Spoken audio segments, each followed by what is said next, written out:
Clear है ये flow chart?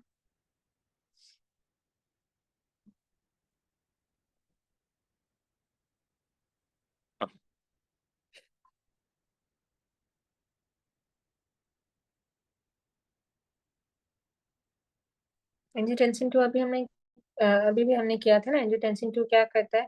Basically जब भी देखो वॉल्यूम कम होगा ना, ठीक है, रेनिन एक्टिवेट होगा, ठीक है, रास एक्टिवेट होगा ना, ठीक है ना।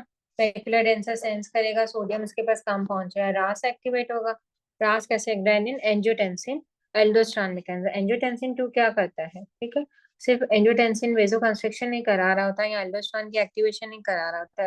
एंजियोटेंसिन का अपना भी एक काम है, ठीक है। वो अपना एक काम क्या है उसका, कि वो जो है पीसीटी के अंदर जो है सोडियम हाइड्रोजन एक्सचेंजर को एनहांस करता है, जिससे बाइकार्बोनेट की और रीअब्जॉर्प्शन होती है। अब पहले ही अल्कलोसिस डेवलप हुआ हुआ है, ठीक है, वॉमिटिंग से, तो ये क्या करेगा, उसको वर्सन भी करेगा मेंटेनेंस के चक्कर में मेटाबॉलिक अल्कलोसिस को, ठीक है। और हाइपोकैलीमिया जो इफेक्ट एल्डोस्टेरोन का प्रोड्यूस होगा।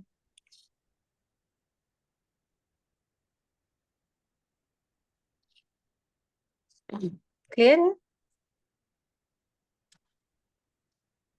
Yes ma'am. ठीक हो गया। फिर इसी तरह से जी, अब हम कर लेते हैं। पहले मैंने क्या कहा था, क्या करना है हमने?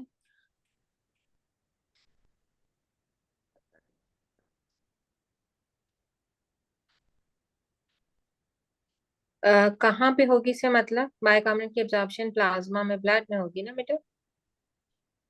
पहले ट्यूब्यूल्स में जाएगा। ये जो हमेशा याद रखना, जब रीनल ट्यूब्यूल में हम एब्जॉर्प्शन की बात करते हैं ना, तो it is absorption through the transcellular sheet होती है। ये बात समझ में आती है? Absorption through the transcellular sheet का क्या मतलब है? देखो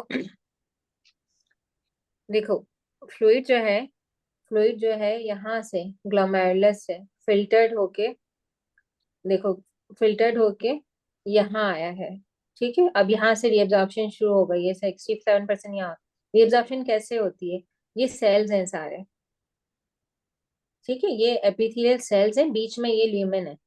अब उसने ट्रांससेलुलर शीट का क्या मतलब है, कि जब उसने जाना है प्लाज्मा के अंदर या ब्लड के अंदर, तो अब यहाँ पे पेरिट्यूबुलर कैपिलरीज का नेटवर्क है। अब देखो, उसने पहले इस रीनल ट्यूब्यूल के सेल को क्रॉस करना है, ठीक है।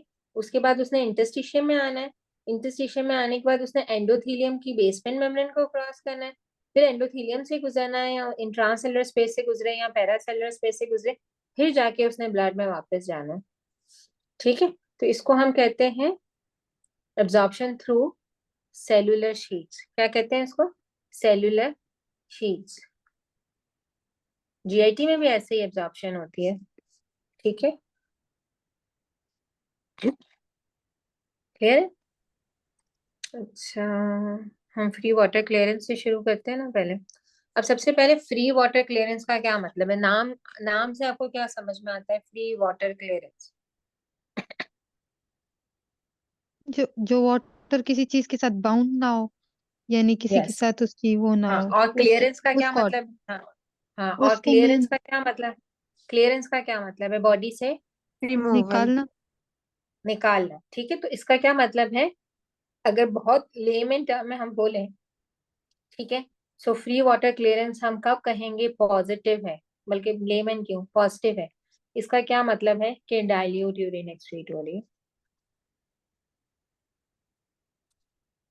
फ्री वाटर क्लियरेंस पॉजिटिव का क्या मतलब है, कि यूरिन में पानी ज्यादा। डाइल्यूट कब बोलते हैं हम उसको? चलो मुझे ये बात बताओ, कब हम मैम यूरिन जब को उसमें डाइल्यूट बोल? मैम जब उसमें वो ना हो, सल्यूट ज्यादा ना हो, पानी ज्यादा हो। ज्यादा, देखो ज्यादा कम कैसे पता चलेगा? हाँ नो, ज्यादा कम, ज्यादा कम तो नहीं समझ आता ना। मैम जब उसमें वो वाटर की कंसंट्रेशन ज्यादा और किसको आप ज्यादा बोलते हो, किसको कम बोलते हो? मेरे लिए जो ज्यादा है हो सकता है आपके लिए वो कम हो। जी, शरीफुल्लाह कुछ कह रहे हैं? Ma'am in relation to plasma. Yes, listen to plasma osmolarity. अब प्लाज्मा ऑस्मोलैरिटी फिर से बताओ कितनी है? मैम 285 300। यहाँ ठीक है, 300। हम ले लेते हैं ना, तुम लोग जो है ना वो बिल्कुल फिगर्स ऐसे याद कर लेते हो, ठीक है। 300 मिली ले लेते हैं। इससे कम अगर यूरिन की ऑस्मोल है, अगर यूरिन की ऑस्मोलिटी 300 ही है,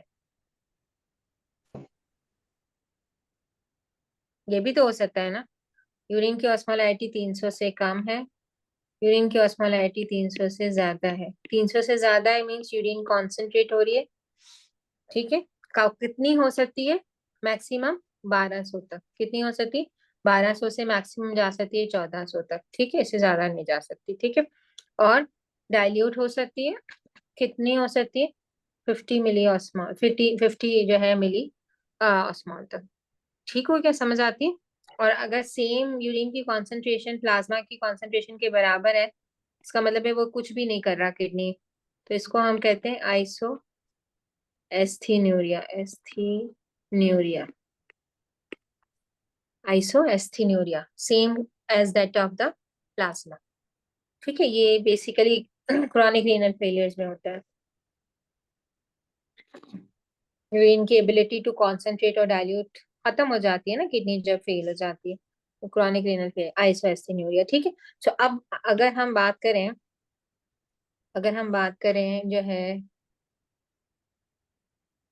उसकी क्या कहते हैं, मैं कहती हूँ कि वाटर क्लियरेंस जो है वो पॉजिटिव है। इसका क्या मतलब है, सिंपल, कि भाई उसकी यूरिन की ऑस्मोलैरिटी प्लाज्मा ज्यादा। से प्लाज्मा से कम है, ठीक है। ज्यादा नहीं है, ज्यादा का मतलब है नेगेटिव, ठीक है। यूरिन की ऑस्मोलैरिटी प्लाज्मा ऑस्मोलैरिटी से कम है, यानी उसमें पानी ज्यादा है। डाइल्यूट यूरिन का क्या मतलब है, उसमें पानी ज्यादा है, पानी ज्यादा का क्या मतलब हुआ, पॉजिटिव वाटर क्लियरेंस, बात समझ आई, यस मैम। ठीक हो गया। अब मुझे बताओ पॉजिटिव वाटर क्लियरेंस में एडीएच होना चाहिए या नहीं होना चाहिए, नहीं मैम होना नहीं चाहिए। होना नहीं होना चाहिए। नहीं होना चाहिए, ठीक है। तो जब एडीएच नहीं होगा तो यूरिन जो किडनी जो है वो डाइल्यूट यूरिन एक्सक्रीट करेगा, ठीक हो गया। And this is called positive water clearance, ठीक है। और जब एडीएच होगा तो प्लाज्मा की ऑस्मोलैरिटी, एक मिनट, मैंने ये एरो गलत लगाया ना, मोर देन यूरिन, मैंने प्लाज्मा पहले लिखा है ना, is less than urine osmolarity, ठीक है, सही। तो यूरिन जो है यहाँ पर क्या होगा, कॉन्सेंट्रेटेड होगा, मीन्स के नेगेटिव वाटर क्लियरेंस है। बात समझ में आ गई, नेगेटिव और पॉजिटिव याद कैसे रखना है, देखो, क्लियरेंस का मतलब है पानी का यूरिन में होना, फ्री वाटर क्लियरेंस, ठीक है। फ्री कब होगा पानी, जब यूरिन डाइल्यूट होगी, ठीक है। डाइल्यूट का क्या मतलब है, पॉजिटिव, पानी ज्यादा निकल रहा है, सॉल्यूट कम निकल रहा है। डाइल्यूट का क्या मतलब है, एडीएच नहीं, ठीक है, या एडीएच नहीं रिक्वायर्ड है, हमने पानी बहुत ज्यादा पी लिया, ठीक है। अब एक फॉर्मूला है इसका, इसलिए करवा रही हूँ कि ये फॉर्मूला आपसे फ्री वाटर क्लियरेंस की कैलकुलेशन आती है आपके पास, ठीक है। फॉर्मूला अगेन बहुत सिंपल है, वही फॉर्मूला है बेचारा, यूवी अपॉन पी का, ठीक है, सही है। बस उसके आगे एक वी और लगाना है, बाकी इस फॉर्मूले में कुछ भी नहीं है।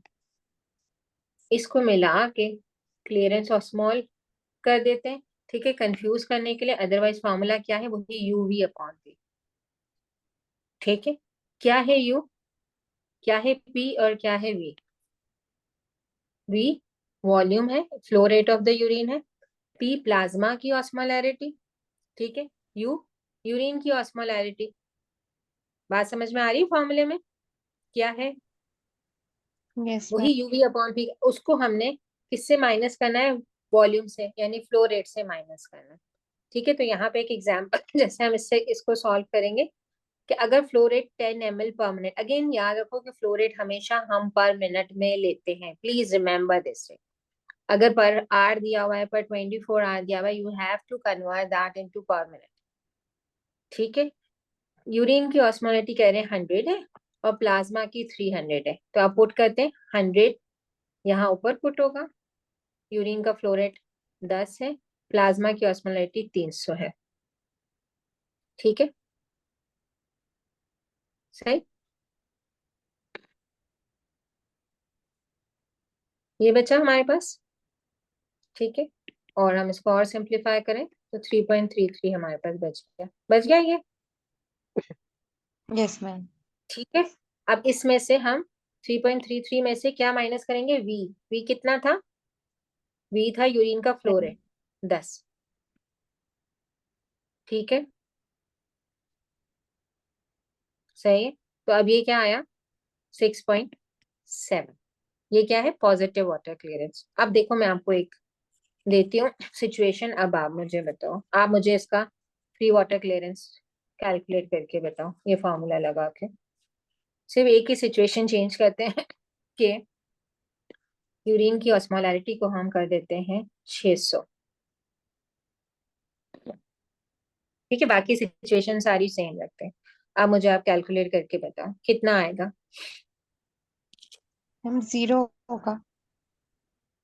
क्यों, नो मैम, कैलकुलेट तो करो, ऊपर कैलकुलेट करो 100। ना। मैम 100 आप की जगह कैलकुलेट, आपने 600 लिखा है ना। 100 की जगह आपने 600 कर दिया है हाँ ना यूरिन ऑस्मोलर। कैलकुलेट करके बताओ ना बेटा कितना आएगा। इसमें 60 ऊपर आ रहा है तो 10 पेंसिल मिनट। लो, कैलकुलेट करो, फॉर्मूलाज कैलकुलेट करने आते -10। आने। मैम -10 होगा। दिस इज -10, इसका क्या मतलब है, ये नेगेटिव वाटर, नेगेटिव।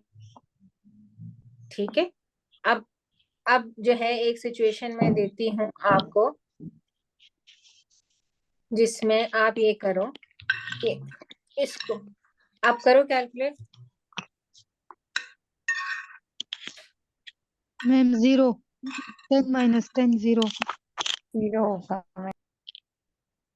होगा जीरो, ठीक है। जीरो कब हुआ, यानी अगर प्लाज्मा की ऑस्मोलैरिटी और यूरिन की बराबर है तो जीरो, ठीक है।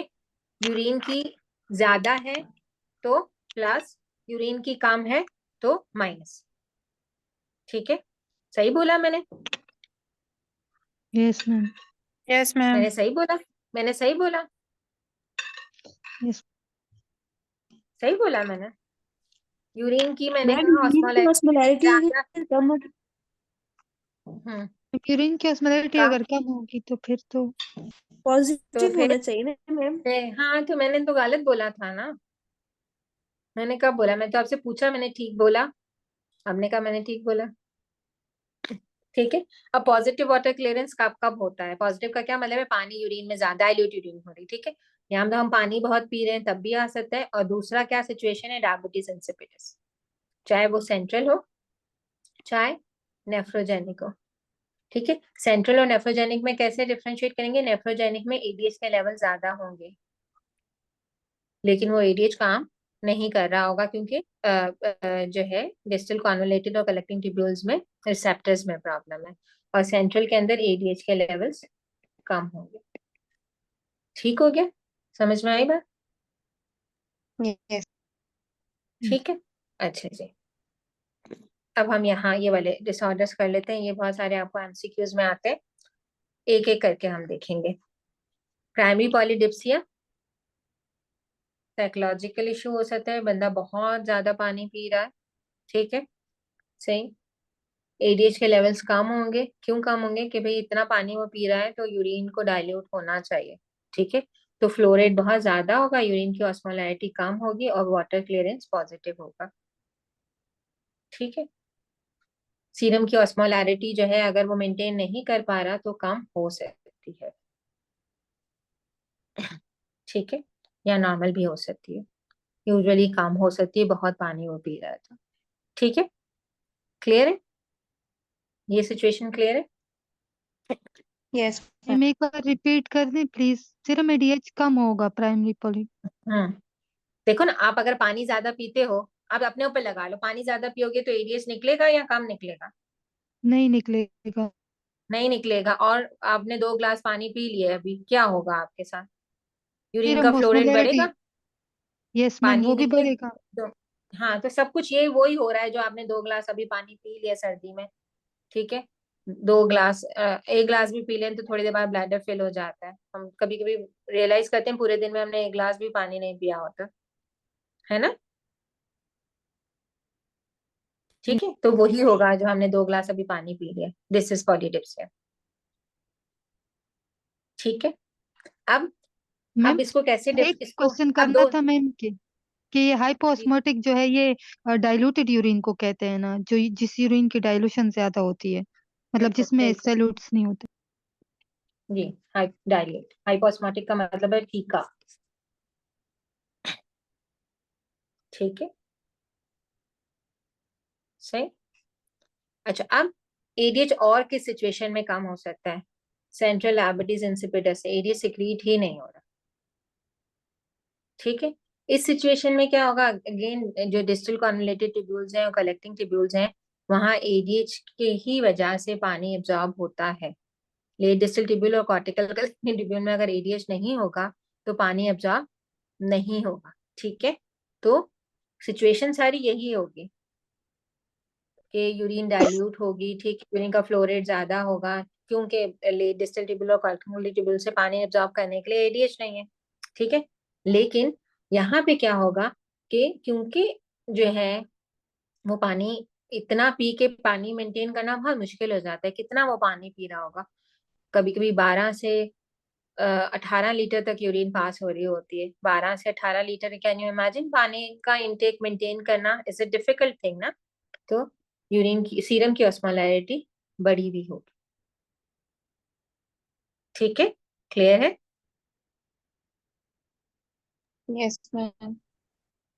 ठीक है, इसकी बनिस्बत सेम सिचुएशन होगी डायबिटीज इंसिपिडस जो नेफ्रोजेनिक होगा। सेम सिचुएशन होगी सारी, लेकिन फर्क क्या होगा? यहाँ पे एडीएच के लेवल ज्यादा मिलेंगे क्योंकि एडीएच की सिक्रीशन में प्रॉब्लम नहीं, रिसेप्टर का problem.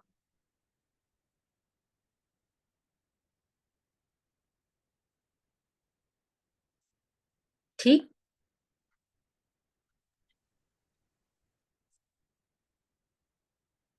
Yes ma'am. Everyone is clear about this? Yes ma'am.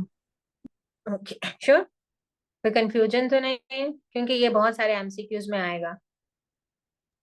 No ma'am, it's clear. Okay, अब तीसरी सिचुएशन ये है। एक ये वाला बंदा था जो बहुत पानी पी रहा है, अब ये वाला बंदा है जो पानी ही नहीं पी रहा, वाटर डिप्राइव्ड है। ठीक है, अब इसमें क्या होगा? इसमें एडीएच के लेवल्स ज्यादा होंगे।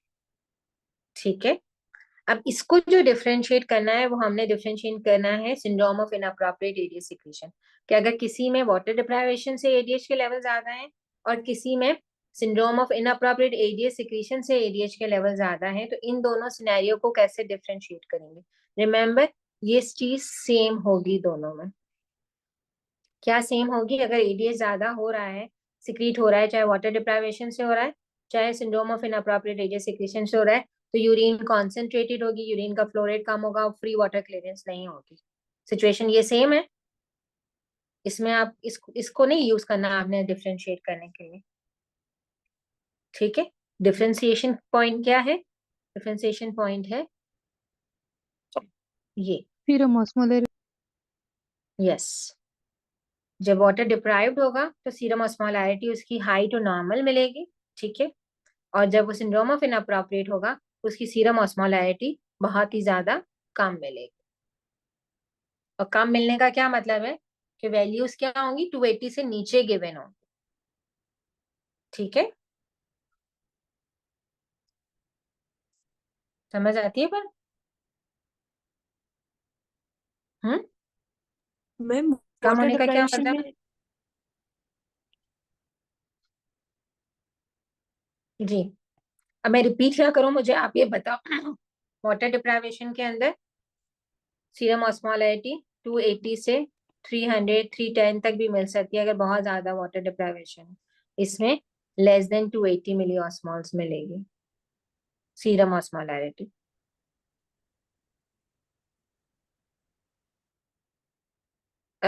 किस में नॉर्मल कैसे होगी? इसमें वाटर डिप्राइवेशन में।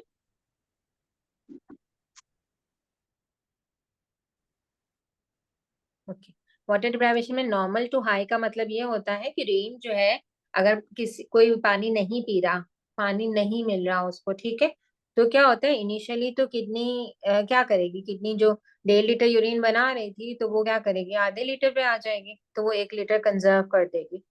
ठीक है, तो तब तक तो वो नॉर्मल रहेगा। ठीक है, जो हाई कब होगी ऑस्मोलैरिटी के, जब उसको एक दिन से ज्यादा पानी नहीं मिल रहा, ठीक है। तो अगर वो 2 दिन से उसको पानी नहीं मिल रहा, 3 दिन से पानी नहीं मिल रहा, तो फिर वो 500-500 ml जो किडनी ने निकालना है, फिर इनसेंसिबल लॉस भी होना है बॉडी से, फिर स्वेटिंग भी होनी है, फिर हाई होना शुरू होती। इमीडिएटली हाई होना शुरू नहीं होती। मैम ये वाटर डिप्राइवेशन की एग्जांपल आपने रोजे से दी नहीं थी एक दफा, ये यस कि जब बिल्कुल, हम रोजा रख। ये रोजे की एग्जांपल है। अभी तो सर्दियों में अब तो मौसम ठंडा होता है, रोजे आते हैं। जब गर्मियों में आते हैं तो आप सबको पता है कि किस तरह से जो है वो हमें थर्स्ट की फीलिंग आती है इनिशियल रोजों में, और आहिस्ता आहिस्ता वो जब हमारी आदत हो जाती है रोजा रखने की, तो वो फीलिंग भी चली जाती है, हो जाती है ना, यस मैम। यस। है ना। इनिशियली हमारी यूरिन का वॉल्यूम भी ज्यादा होता है, और 2-4 रोजों के बाद वो वॉल्यूम खुद ब खुद कम होना शुरू हो जाता है।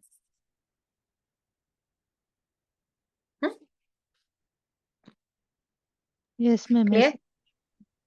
ठीक हो गया। मैम तो वी हैव इन दोनों डन को दिस। डिफरेंशिएशन ये इसी सीरम ऑस्मोलैरिटी पे करेंगे ना, वाटर डिप्राइवेशन और सिंड्रोम ऑफ इनअप्रोप्रिएट। बिल्कुल बिल्कुल, इनकी भी डिफरेंशिएशन वाटर ऑस्मोलैरिटी पे ही होगी।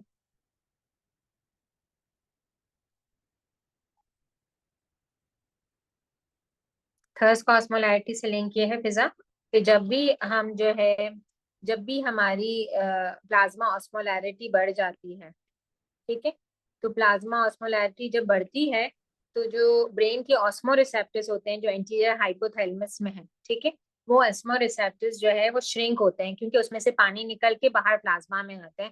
That actually stimulate the thirst, वहीं पे हाइपोथैलेमस में थर्स्ट सेंटर है ना, so that give signals to the brain के the body is thirsty, and we take the water, ठीक है। और इन अ मीन टाइम जो है एडीएच अपना काम शुरू कर चुका होता है वाटर को कंजर्व करने के लिए, ठीक है। तो ये साइमल्टेनियसली काम करते हैं, हाइपोथैलेमस में ही हमारे थर्स्ट का सेंटर होता है। अब यहाँ से और क्या रह गया, मेरे ख्याल में अब यहाँ से हो गई सारी चीजें ना, बीआरएस की।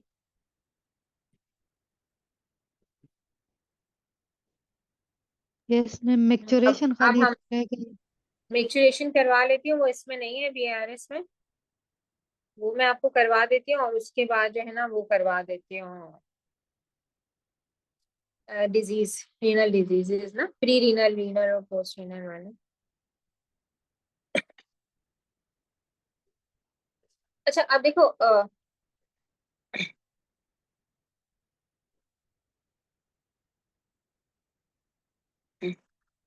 जो मिक्चुरेशन और डेफिकेशन का जो रिफ्लेक्स है ना, वो एग्जैक्टली सेम वे में ही काम करता है, सेम नर्व्स है, सेम उसमें वॉलेंट्री कंट्रोल है, ठीक है, सेम उसका जो है ना। अच्छा वो भी रीनल ट्यूबुलर एसिडोसिस फिर हम कैप्लान से कर लेते हैं, ये मैं यहाँ से करवा दूँ अपने लेक्चर से, क्योंकि ये इसमें गिवन नहीं है, कैप्लान में भी मुझे मिला नहीं है मिक्चुरेशन वाला ना।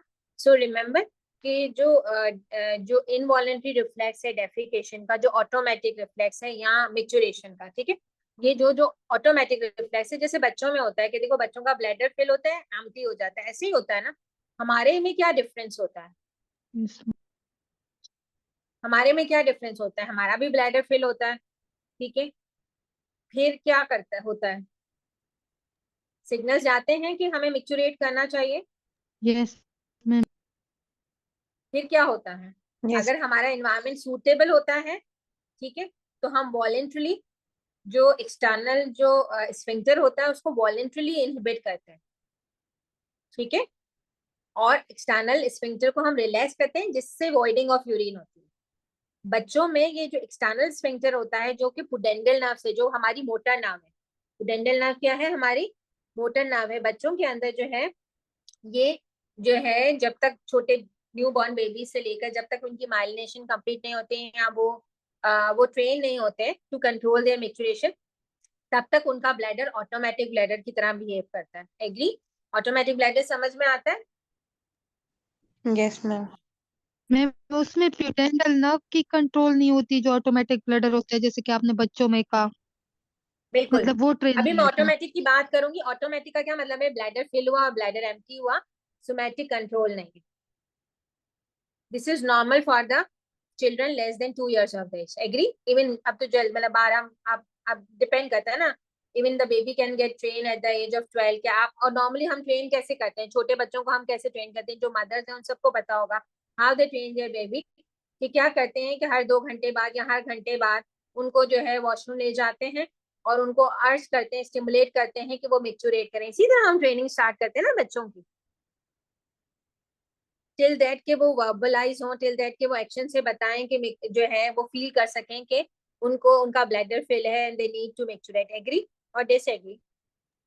मैम एग्री, लेकिन मैम एक क्वेश्चन है, जो जो बच्चे ट्रेन नहीं होते ना, यानी जिनको हम ट्रेन नहीं करते, फॉर एग्जांपल वो 3-4 साल का हो गया और अभी तक उसको किसी ने ट्रेन नहीं किया, तो इट मीन्स कि उसकी प्यूडेंटल नर्व अभी तक सही माइलिनेट नहीं हुई, नहीं नहीं या उसको। नहीं, बिल्कुल बिल्कुल। देखो जिसको हमने ट्रेन नहीं किया वो भी ट्रेन हो जाएगा। कंडीशन क्या है, आपने उसको सोशल नॉर्म सिखाए कि नहीं सिखाए। ठीक है, अगर आपने उसको पैम्पर बेबी बना के रखा हुआ है, उसको हर वक्त पैम्पर पहना के रखा है, आपने उसको सिखाया नहीं ना सोशल नॉर्म। ठीक यस है, मैम, तो नहीं। आप यूजुअली देखो 3-4 साल का जब बच्चा होता है आप उसको पैम्पर भी बांधो ना, तो भी जब उसको मिक्चुरेशन या डेफिकेशन का रिफ्लेक्स आता है तो उसने घर में कोना पकड़ा होता है, वहां जाके वो अपना ब्लैडर एम्प्टी करता है या डेफिकेट करता है। यस ठीक है, बेसिकली वो ट्रेन होता है, आप उसको वॉशरूम तक नहीं ले जा रहे ना, तो आपने उसको सोशली वो चीज सिखाई नहीं है ना, अदरवाइज वो यस ट्रेन मैम, हो चुका होता है। ठीक हो गया? ठीक है सही। मैम। अच्छा अच्छा, अब मैम इसका क्या माइग्रेशन मतलब, तो पहले ही हो जाती है ना। माइलिनेशन अब देखो कंप्लीट हो जाएगी ना 24 मंथ पे। जी जी। ठीक है, तो माइलिनेशन कंप्लीट हो जाएगी ना 24 मंथ पे। अच्छा, अब उसमें क्या है कि देखो, रिमेम्बर कि हमेशा याद रखना कि रिफ्लेक्स जो होता है ना, वो रिफ्लेक्स आर्क से बनता है, और रिफ्लेक्स आर्क में जो सबसे पहली चीज होती है वो होता है रिसेप्टर। मैंने आप लोगों को सेंसरी सिस्टम में भी पढ़ाया था, सबसे पहली चीज क्या होती है? रिसेप्टर। ठीक है, यहाँ पे कौन से रिसेप्टर्स होते हैं ब्लैडर के वॉल के अंदर, जो स्मूथ मसल की ब्लैडर की वॉल है उसमें कौन से रिसेप्टर्स होते हैं, जल्दी से कोई मुझे बताए। Mechano receptor. कौन से मैकेनो रिसेप्टर, कौन सी टाइप के? मैकेनो रिसेप्टर में स्ट्रेच रिसेप्टर्स होते हैं। ठीक हो गया, स्ट्रेच को सेंस करते हैं ना। ठीक है, थ्रू एफरेंट नर्व वो सिग्नल्स भेजते हैं, कहाँ भेजेंगे? Sacral segment of spinal cord में। ठीक है, जब ये स्ट्रेच होंगे तो ये क्या करेंगे, स्मूथ मसल्स ये सिग्नल्स भेजेंगे स्ट्रेच रिसेप्टर्स के थ्रू एफरेंट नर्व, और ये एफरेंट सैक्रल सेगमेंट S2 से S4 के सेगमेंट में स्पाइनल कॉर्ड में जाएगी। वापस से मैं रिपीट कर देती हूँ। ठीक है, देखो हम बात क्या करें, we are talking about the micturition reflex. मेरे पास एक फ्लो चार्ट बना हुआ है, इसको मैं निकाल देती हूँ। ठीक है, हम बात करें रिफ्लेक्स की। जब भी देखो रिफ्लेक्स के अंदर अगर एक भी कंपोनेंट मिसिंग होगा, वो रिफ्लेक्स कभी कंप्लीट नहीं होगा। ठीक है, और हम इसी से रिलेट करके फिर सारी डिजीजेस की भी बात करेंगे। ठीक है, अब देखो सबसे पहले क्या है, ब्लैडर फुल हुआ।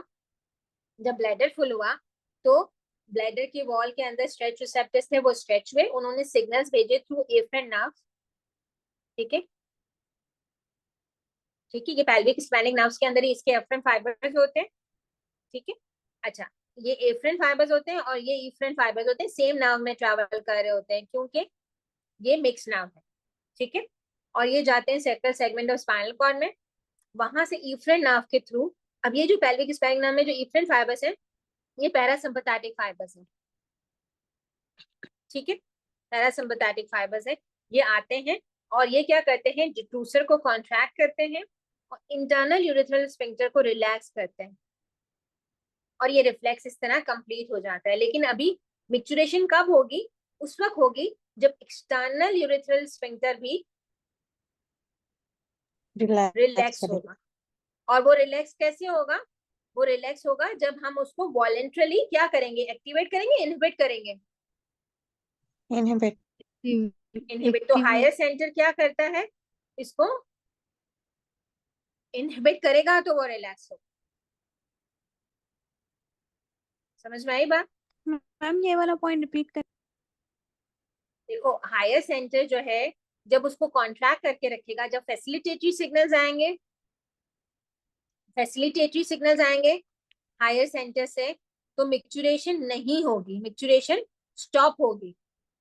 ठीक है, आप वॉलेंट्रली अपने एक्सटर्नल यूरेथ्रल स्फिंक्टर को कॉन्ट्रैक्ट करके रखोगे तो मिक्चुरेशन नहीं होगी, मिक्चुरेशन स्टॉप होती है। एग्री? जब आप वॉलेंट्रली उसको इनहिबिट करते हो तो फिर मैच्योरेशन, ठीक है, that is the voluntary control. And the same happens, this is the same ditto copy happens in the defecation reflex. ठीक है, यहाँ पे यूरेथ्रल रिफ्लेक्स है, यहाँ पे यूरेथ्रल स्फिंक्टर्स होंगे, वहां पे एनल स्फिंक्टर्स होंगे. It's the same nerve supply. Voluntary जो कंट्रोल है वो कौन सी नर्व है? वो पुडेंडल नर्व है. ठीक है, इनवॉलेंट्री कौन सी है? Pelvic splenic. इसमें सेंसरी फाइबर्स भी हैं, इसमें मोटर फाइबर्स भी हैं. दोनों सेम फाइबर्स नहीं है.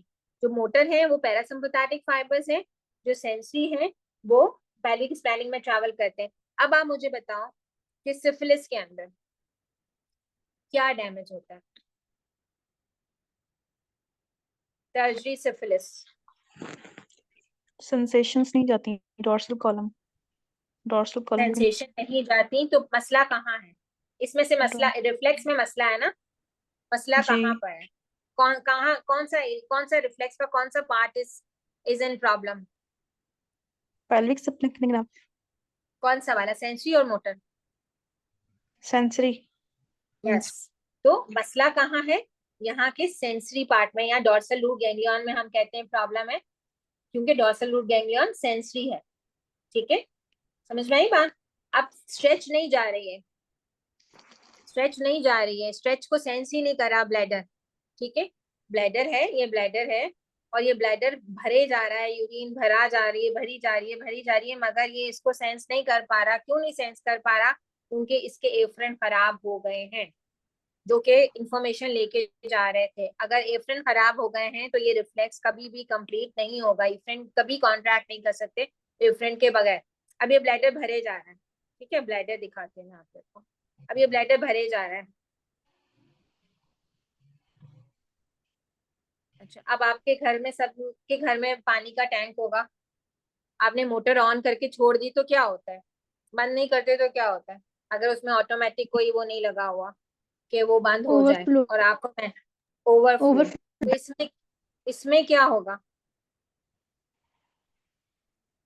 अब ये ब्लैडर भरे जा रहा है, ओवरफ्लो. भरे जा रहा है, तो इसकी नेक ओवरफ्लो इन स्ट्रेच, यस, इसकी नेक स्ट्रेच होगी, ऑटोनमस हो जाएगा. है ना. Autonomous yes. नहीं होगा, ऑटोनॉमस नहीं होगा. ऑटोनॉमस ये दिस नॉट द, ऑटोनॉमस वो है जो कि बच्चों में है. इसकी नेक स्ट्रेच हो जाएगी, नेक भी स्ट्रेच हो जाएगी ना. अब इसमें से ड्रिबलिंग होना शुरू हो जाएगी, होगी. जैसे पानी की टंकी भर गई है तो पूरी बह तो नहीं जाती ना, उसको ऊपर से बहना शुरू करता है ना पानी. ठीक है, दिस इज जी मैम. Dribbling of urine.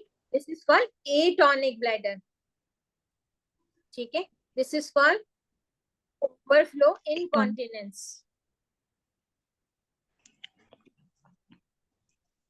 ठीक है, this is overflow incontinence, and this happens in the tertiary syphilis, where the issue is in the dorsal root ganglion or in the sensory supply. Clear हो गया? This is overflow incontinence dribbling atonic bladder. ठीक है. अच्छा, अब ये यहाँ पे किसी को कोई कंफ्यूजन है तो मुझसे पूछ लें. अब ये एमसीक्यू कोई गलत नहीं करेगा.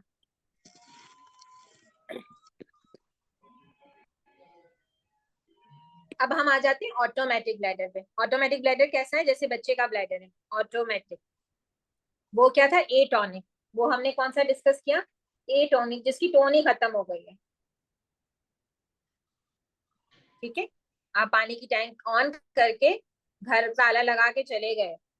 ठीक है, ऊपर से वो बहता रहेगा, बहता रहेगा. दो ही इश्यूज हैं, लाइट चली जाएगी यहाँ तो बंद हो जाएगा, वरना जब तक आप आओगे तो वो बहता रहेगा. Automatic bladder. Automatic bladder. अब दूसरी की ऑटोमेटिक ब्लैडर किसका होता है नॉर्मली? बच्चों में होता है जब माइलिनेशन नहीं हुई है ना. ऑटोमेटिक ब्लैडर है ना उनका, भरता है और खाली कर देते हैं. ऑटोमेटिक है ना. एग्री? ठीक हो गया. अब ऑटोमेटिक कैसे है? हम कहते हैं कि उनका वॉलेंट्री कंट्रोल डेवलप नहीं हुआ. ठीक है, इसका क्या मतलब है? डैमेज कहाँ है? अगर डैमेज सैक्रल के ऊपर डैमेज हुआ है, अगर सैक्रल के सैक्रल रीजन के ऊपर डैमेज हुआ है और ऊपर से कोई वॉलेंट्री कंट्रोल नहीं आ रहा, सैक्रल के ऊपर डैमेज हुआ है, ऊपर से कोई वॉलेंट्री कंट्रोल नहीं आ रहा, ना फैसिलिटेशन का आ रहा है ना ही इनहिबिशन का आ रहा है, दोनों नहीं आ रहे, तो ब्लैडर क्या होगा, भरेगा और खाली होगा, भरेगा और खाली होगा। बात समझ में आती है? व्हेन डैमेज कहाँ है, above the sacral region, damage है अबव द सैक्रल रीजन, और कोई भी मतलब ये लोकल रिफ्लेक्स ही काम कर रहा है, ये लोकल रिफ्लेक्स को कोई नहीं रोक रहा है, ये लोकल रिफ्लेक्स काम कर रहा है, लेकिन डैमेज हो गया है सैक्रल से ऊपर, पूरा डैमेज हो गया है, तो ये ब्लैडर कैसे बिहेव करेगा, ऑटोमेटिक ब्लैडर की तरह बिहेव करेगा।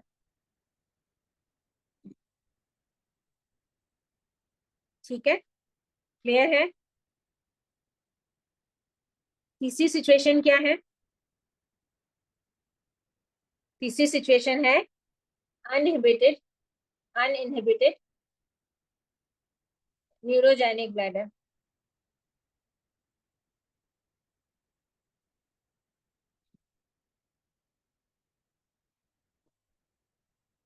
अनइनहिबिटेड न्यूरोजेनिक ब्लैडर, इसमें क्या होता है, ये बिल्कुल वैसा वाला ब्लैडर है जैसे यूटीआई का ब्लैडर हो जाता है। क्या हो जाता है यूटीआई में, बताओ यूटीआई में क्या होता है? पेनफुल मिक्चुरेशन होती है, बर्निंग होती है। और क्या होती है, और मैम burning होती है, फ्रीक्वेंसी इंक्रीज हो जाती फ्रीक्वेंसी बार में, हाँ मैं होती है, फ्रीक्वेंसी की बात करी थी कि ब्लैडर की होल्डिंग अर्ज की कैपेसिटी बात ऑफ यूरिन कम हो जाती है ना, आपकी अर्ज